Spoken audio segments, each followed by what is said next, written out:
సర్దార్ వల్లభాయ్ పటేల్ యొక్క 150వ ఉత్సవాలను భారత ప్రభుత్వం సర్దార్ 150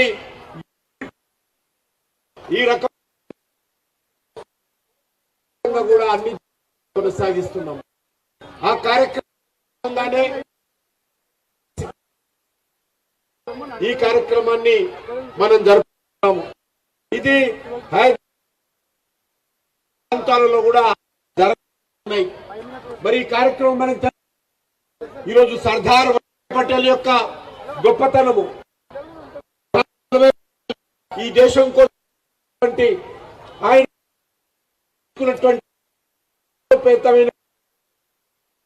ఆయన ఏ రకంగా అందించిందో ఈ విషయాలన్నిటి కూడా ఈ తరానికి, నవతరానికి, యువతరానికి, భావితరానికి అందించేటువంటి కార్యక్రమంలో భాగంగా ఈ కార్యక్రమాలు కొనసాగిస్తున్నాం.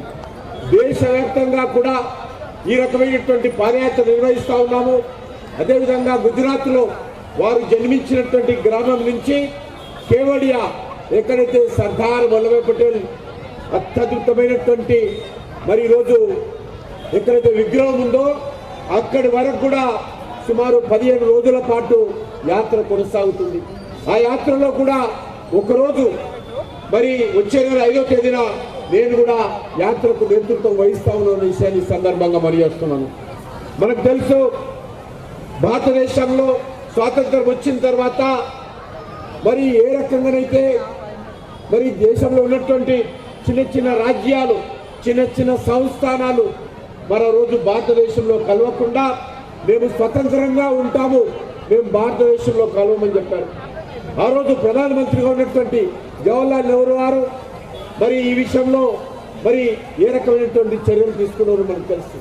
కానీ ఆ రోజు ఉప ప్రధానమంత్రిగా, హోంమంత్రిగా ఉన్నటువంటి సర్దార్ వల్లభాయ్ పటేల్ మన యొక్క హైదరాబాద్ సంబంధించినటువంటి నిజాం రాజ్యము సంస్థానాలతో కలిపి సుమారు 500 పైచిలకు చిన్న చిన్న రాజ్యాలను వాళ్ళతో చర్చించి ఆ రకంగా వాటన్నిటిని కూడా భారతదేశంలో విలీనం చేయడం జరిగింది. కానీ ఇక్కడ ఉన్నటువంటి నిజాం రాజ్యం ఆయన ససేమిరా నేను భారతదేశంలో కలవను, నేను భారతదేశంలో కలవడానికి వీల్లేదు, నేను అవసరమైతే పాకిస్తాన్తో కలుస్తాను, లేకపోతే స్వతంత్ర హైదరాబాద్ దేశంగా నిజాం రాజ్యం ఉంటుంది తప్ప ఈ 3 రంగుల జెండా కింద, భారత రాజ్యాంగం కింద భారతదేశంలో నేను కలవనని చెప్పాడు. మనకందరికీ తెలుసు, మనకు స్వాతంత్రం ఈ యొక్క హైదరాబాద్ సంస్థానంలో ఉన్నటువంటి ఈ తెలంగాణ జిల్లాలకు 15 ఆగస్టు 1947 మనకు స్వాతంత్రం రాలేదు. మనకు 1 సంవత్సరం ఆలస్యంగా, 1 సంవత్సరము 1 నెల ఆలస్యంగా మనకు స్వాతంత్రం వచ్చింది. 13 నెలల తర్వాత మనకు స్వాతంత్రం వచ్చింది. దేశమంతా 1947 15 ఆగస్టు స్వాతంత్రం వస్తే దేశ ప్రజలందరూ కూడా 3 రంగుల జెండా పట్టుకొని దేశ స్వాతంత్ర ఉత్సవాలు నిర్వహిస్తూ ఉంటే, సంతోషం వెలువరిస్తుంటే, భారత్ మాతాకు జయ అని నినాదాలు ఇస్తూ ఉంటే, ఇక్కడ మాత్రము నిజాం రాజు ఇక్కడ ఎవరైనా 3 రంగుల జెండా పట్టుకున్నా, ఎవరైనా భారత మాతకు జయ అయినా, ఎవరైనా వందే మాతరమైనా వాళ్ళ మీద అకృత్యంగా ఏ రకంగా వ్యవహారం చేశారో మనకు తెలుసు. గ్రామీణ ప్రాంతాల్లో ఉన్నటువంటి హిందువులను ఆ రోజు నిజాం రాజ్యములో ఉన్నటువంటి ఆర్మీ, ఆయన ప్రైవేట్ ఆర్మీ అయినటువంటి రజాకార్లు కాసిం రజ్వీ నేతృత్వంలో ఏ రకంగా దౌర్జన్యాలు చేశారో మనకు తెలుసు. గ్రామీణ ప్రాంతాల మీద పడి ప్రజలను దోచుకున్నారు, సంపద దోచుకున్నారు, మన గౌరవాన్ని దోచుకున్నారు, మన మాన ప్రాణాలను దోచుకున్నారు. అయినప్పటికీ కూడా కేంద్ర ప్రభుత్వంలో చలనం లేదు.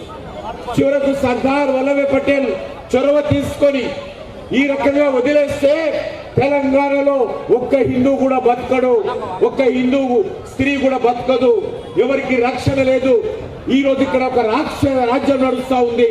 ఈ నిజాంను మరి మనము అరికట్టకపోతే, నిజాం రాజ్యానికి మనం పగ్గం వేయకపోతే, కళ్ళెం వేయకపోతే ఇక్కడ ఉన్నటువంటి తెలంగాణ రాష్ట్రంలో ఉన్నటువంటి హిందువులకు మనకు ఎవరు రక్షణ ఉండాలనే ఉద్దేశంతో సర్దార్ వల్లభాయ్ పటేల్ చొరవ తీసుకొని ఆయన ఆ రోజు మరి ఏ రకంగా పోలీస్ యాక్షన్ పేరు మీద అనేక చర్చలు జరిపిన తర్వాత కూడా ఇక్కడ నిజాం రాజ్యము భారతదేశంలో కలవడానికి అంగీకరించలేదు. ఆయన ఐక్యరాజ్య సమితికి ఉత్తరం రాశాడు, నేను భారతదేశంలో కలవను, నేను సర్వసత్తాక నిజాం సంస్థానంగా ఉంటానని చెప్పి కోరాడు. చివరకు భారత ప్రభుత్వం పోలీస్ యాక్షన్ పేరుతో ఇండియన్ ఆర్మీని ఇక్కడికి పంపించి ఇక్కడ ఉన్నటువంటి నిజాం సైన్యాన్ని ఓడించి సెప్టెంబర్ 17, 1948 సర్దార్ వల్లభాయ్ పటేల్ నేతృత్వంలో ఈ తెలంగాణ గడ్డ మీద 3 రంగుల జెండా ఎగిరేసినటువంటి చరిత్ర ఈ సర్దార్ వల్లభాయ్ పటేల్ కు దక్కుతుంది. ఆ రోజు ఇక్కడ జనగణమన, ఆ రోజు ఇక్కడ వందే మాతర నినాదాలు, ప్రజలందరూ కూడా నిజాం యొక్క నియంతృత్వ పాలన నుంచి స్వేచ్ఛ స్వాతంత్రాలకు వచ్చి ఇక్కడ ఈ యొక్క మరి 3 రంగుల జెండా ఎగరేయడం జరిగింది. అటువంటి మహానుభావుడు సర్దార్ వల్లభాయ్ పటేల్. ఈ రోజు 4 కోట్ల మంది తెలంగాణ ప్రజలు ఎవరినైనా ఒకరిని ఈరోజు మనం మనస్ఫూర్తిగా మన గుండెల్లో పెట్టుకోవాలంటే, మన కడుపుల్లో పెట్టుకోవాలంటే, మనం జ్ఞాపకం చేసుకోవాలంటే ఎవరినైనంటే మొదటి వరుసలో ఉన్నటువంటి మొదటి వ్యక్తి భారత ఉక్కు మనిషి అయినటువంటి సర్దార్ వల్లభాయ్ పటేల్ అనే సందర్భంగా మనం చేస్తున్నాం. సర్దార్ వల్లభాయ్ పటేల్ మించినటువంటి ముఖ్యమైనటువంటి వ్యక్తి మన తెలంగాణకు లేదు. సర్దార్ వల్లభాయ్ పటేల్ కారణంగానే ఆ రోజు గ్రామీణ ప్రాంతాల మీద పడి రజాకారులు వేలాది మంది హిందువులను ఏ రకంగా హత్యాకాండ కొనసాగించారు, ఏ రకంగా మన స్త్రీలను వేధించారో మనకందరికి తెలుసు. దాని నుంచి మనకు విముక్తి కలిగించినటువంటి రోజు, మన తెలంగాణ ప్రాంతాన్ని, హైదరాబాద్ సంస్థానాన్ని విమోచన కలిగించినటువంటి మహానుభావుడు సర్దార్ వల్లభాయ్ పటేల్. అందుకే సర్దార్ వల్లభాయ్ పటేల్ 150 జయంతి ఉత్సవాలను మన తెలంగాణ గడ్డ మీద ఊరూరా నిర్వహించుకోవాలి. ప్రతి గ్రామ పంచాయతీలో నిర్వహించుకోవాలి, ప్రతి పాఠశాలలో, ప్రతి ఆఫీసులో నిర్వహించుకోవాలి, ప్రతి రాజకీయ పార్టీ పాల్గొనాలి, ప్రతి ఒక్క విద్యార్థి, ప్రతి యువకుడు ఈ కార్యక్రమంలో పాల్గొనాలి. ఎందుకంటే ఇది రాజకీయ పరమైన కార్యక్రమం కాదు.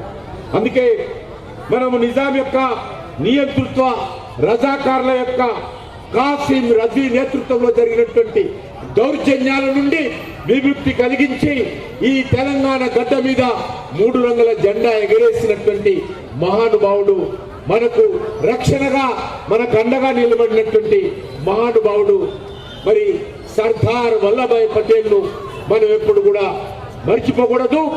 ఈ యొక్క సూర్యుడు చంద్రుడు ఉన్నంత వరకు, సూర్య చంద్రుడు ఉన్నంత వరకు ఈ యొక్క తెలంగాణ గడ్డ మీద సర్దార్ వల్లభాయ్ పటేల్ ను మర్చిపోమని చెప్పి ఈ సందర్భంగా మనవి చేస్తూ, మరి ఈ కార్యక్రమం నిర్వహించినటువంటి NYKకి సంబంధించినటువంటి పెద్దలకు, ప్రభుత్వ వివిధ విద్యా సంస్థల నుంచి వచ్చినటువంటి విద్యార్థులకు ఆ యొక్క విద్యా సంస్థల కరెస్పాండెంట్స్ కు, రాష్ట్ర ప్రభుత్వ అధికారులకు, కేంద్ర ప్రభుత్వ అధికారులకు, మిగతా పెద్దలందరూ కూడా పేరు పేరున ధన్యవాదాలు తెలియజేస్తూ సెలవు తీసుకుంటున్నాను. భారత్ మాతాకి జై. అందరూ కూడా ఊరేగింపు వెళ్దాం మనము, కాబట్టి అందరూ కూడా ఉండాలి. అందరూ కూడా నాతో 2 చేతులు కలిపి నినాదాలు ఇవ్వాలి, 2 చేతులు పిడికిలు బిగించి చెప్పాలి. సర్దార్ వల్లభాయ్ పటేల్, సర్దార్ వల్లభాయ్ పటేల్, భారత్ మాతాకి, భారత్ మాతాకి వందే వందే వందే వందే వందే.